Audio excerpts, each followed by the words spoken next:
Reducing violent crime is a main priority for city government right now in Columbia, but some people are taking safety into their own hands. KOMU8's Eduardo Gonzalez spoke with one family that's been personally impacted by crime and explains their unique approach to keep their kids safe.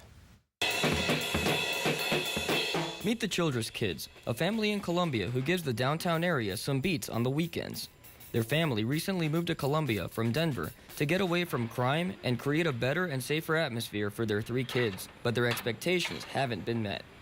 My kids don't feel safe, so that's part of the reason why I wanted to kind of have them come down here to show them that there's other things that you can do and it's not always something violent going around. Columbia's Uniform Crime Report shows there were 363 calls for shots fired last year. The data also shows the number of violent crimes reported so far this year is actually down slightly from the 5-year average. Crimes that fall under this category include rapes, aggravated assaults, robberies, and homicides. Atia Taylor says she takes her kids downtown to play music to make sure her kids don't suffer the same fate their father did. DeJuan Childress Sr. died in 2007 when he was shot in Denver. A family of musicians, they decided to come together and take the kids to play music in the downtown area. But this means the parents have to be there too, something they say is worth it. Because kids come first, and I want them to have fun. And it's fun for me, watching them play, and sometimes I play also. Columbia City Councilman and co-chair of the Mayor's Task Force on Community Violence, Michael Trapp, says this family is on the right track.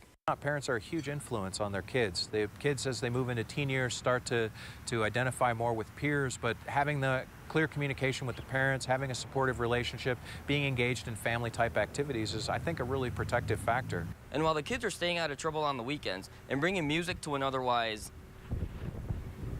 quiet area, the kids are also making money, and they know exactly what they want to do with it. I want to help homeless people, feed them and find them a home to stay at. And I also want to raise money to get my dad a headstone because he doesn't have one. So, the Childress Bunch will continue jamming in the streets of Columbia, all in an effort to keep their kids safe.